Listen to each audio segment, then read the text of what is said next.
you so successful with men? You're not that pretty. Cast a wide enough net and you're bound to catch something. At least you're willing to admit it. Trust me. I've heard, "Get away from me, you pirate hag," more times than I care to count. Doesn't that bother you? Why should it? They don't know me. I know me.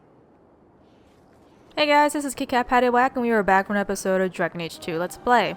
So in the previous episode, all that happened was we finally get to see some romance, some hot makeout session with Fenris, and then there was just my ranting about the whole, like, why is Fenris so nice in his friendship romance scene, but then he's such a dick outside of that.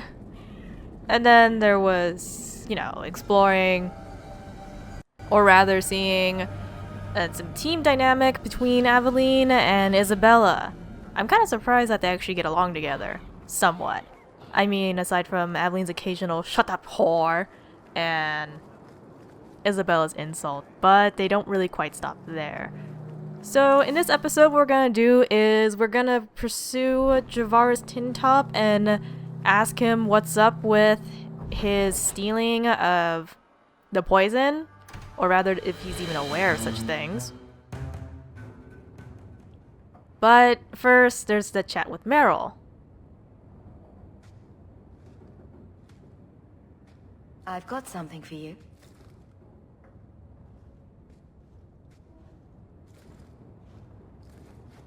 Ooh, did you get this from Master Island? It looks like his work. He's always carving Hala out of bits of scrap. Before we left for Eldon, he had so many. The Keeper said he'd need 10 real Hala to pull his carved ones north.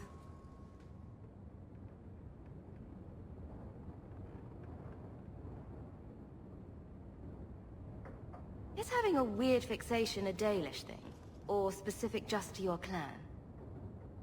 I suppose you would see it in a bad light. It's a kind gift. I should put this away somewhere.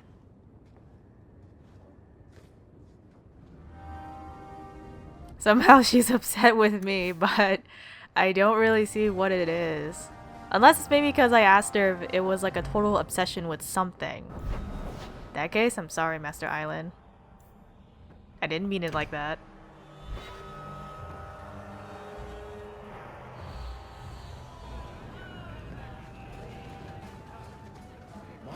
Well, Captain. Can I call you Captain? You can call me Captain. I won't be doing that. Neither will I, because you're a guard captain. No real authority. Not like on a ship. Well, you would know about having a large number of men under you. You've been waiting to use that one. Did you practice? Shut up.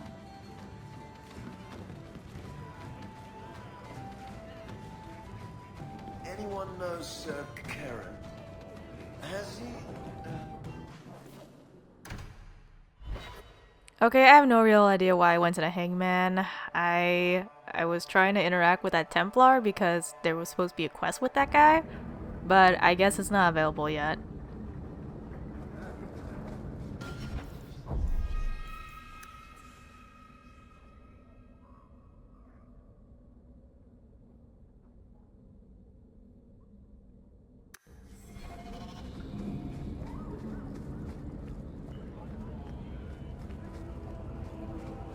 Okay, now this is where we get the information. You're selling the assets of Javaris Tintop.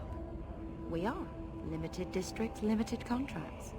Keeps territory clear and separate from the start.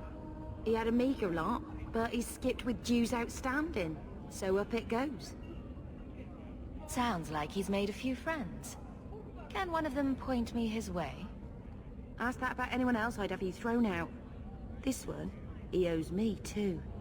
Javaris left in a hurry. I'd put him at Smuggler's Cut if he's avoiding patrols. It empties at a cave outside town. Tell him I said, don't come back. There's no way this Javaris stole from the Canary. That's hard. I've heard.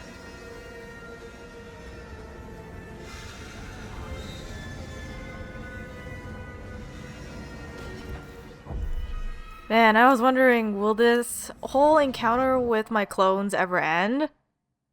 Maybe not. I don't know. I never really pay that much attention with NPC designs, but the previous two encounters just made me even more conscious of girls with blonde hair.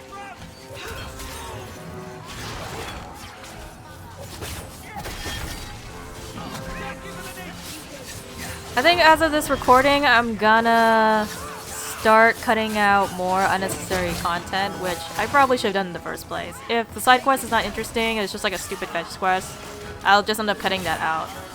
Like, for instance, you don't get to automatically teleport to the beach here and fight the raiders. In fact, you have to go through a cave, which was a smuggler's cut.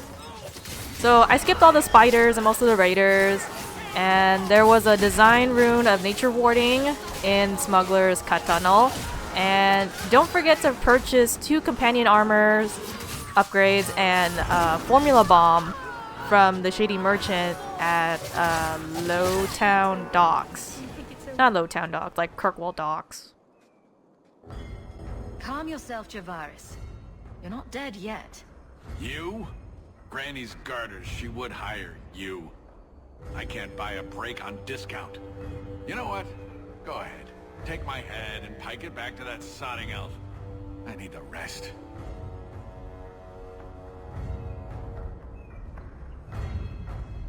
What in blazes are you talking about? But you don't know? Then what? You're tracking for the Qunari? Then she did it. That elf got them after me for nothing. Bitch born. It certainly wasn't hard to frame you. Look, I'm minding business, same old. Then out of the blue, some elf tries to kill me. Says she's got the Qunari powder and I'm her cover. I slipped her, hired some bodyguards, and ran for it. And now you're here. Great. If you're innocent, you could plead your case to the Arashok. Let's break this down. An elf with explosives wants me dead. Part 2, the Qunari may think I'm a thief and also want me dead. Either option seemed promising? Didn't think so. Here. Want to drag Dark into light? I had a man follow her. The elf's in Lowtown. I just want to get out with my dead guards. Thanks for that. Better luck wherever you're bound, Javaris. The farther the better. Right. Got me a rosy future to plan out. Think I'll start by selling some boots. Sodding bunch of... Take a long breath on a short shaft, you blasted dog-lord inroaders.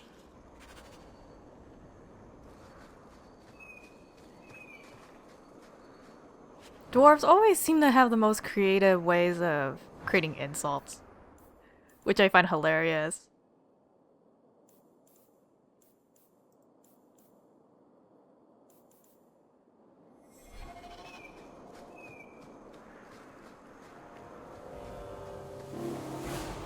So, normally in a typical fashion, I would have to immediately pursue this elf or advance the main story, but then there's my habit of having to go to that... what was it? Go to that plain old cave in Sundermount to destroy the evil tome.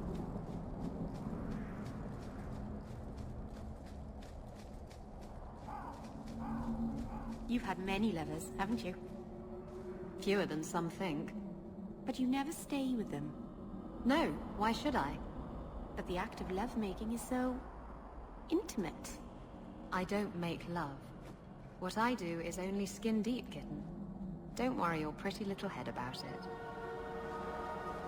I'm always surprised at how, I guess, caring Isabela has going on for Merrill. It's like, Isabela acts as somewhat of a motherly figure towards Merrill, at least reassuring Merrill that she shouldn't be following in Isabela's footsteps as far as sexuality thing going on.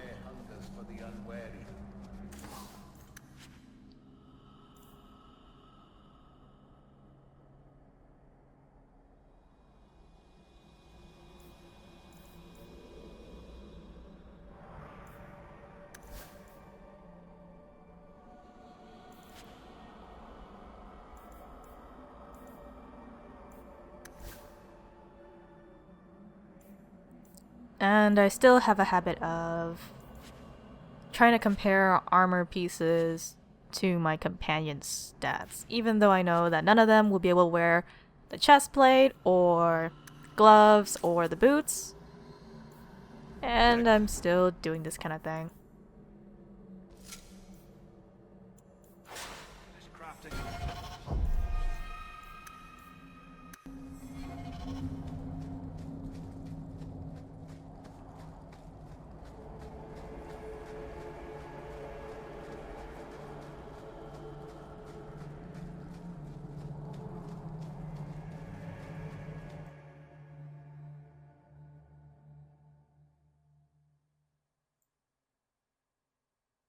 Isabela, my dusky goddess, you have buried yourself in the flesh of my heart like a worm in a red, red apple.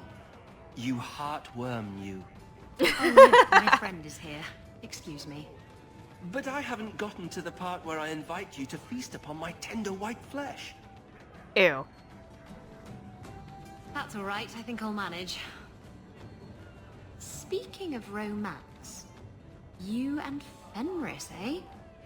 That taut, controlled body, the brooding demeanor and intense gaze. I hear he still wears the shackles from his life in bondage under his clothes. You know what they say about men like that, don't you? No, I don't really know. I'm going to regret asking you to continue, aren't I? He can't find a saw.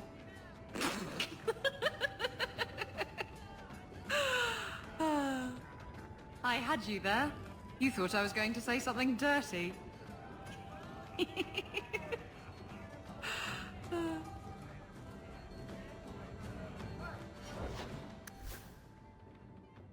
I was actually here to give Isabela that gift so that I can boost her friendship points.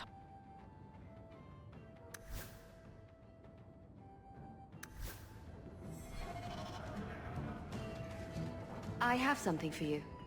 Ooh, what's this?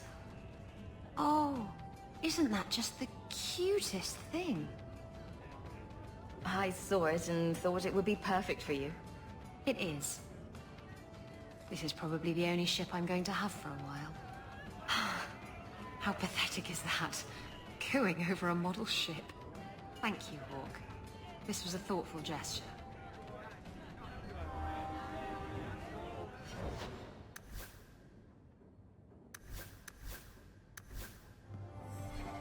And so, yeah, as you can tell, we didn't actually go into the cave because I skipped all 20 minutes of that kind of footage where it was just nothing but destroying demons and I died over and over and over again because there was the group of demons already there and then there were the demons that come after the tome. So I ended up skipping all that part. But there is a corpse that has the item for the fetch quest inside the caves if desperate for money or something. This is the end of the video, and until then, I'm gonna see you guys later.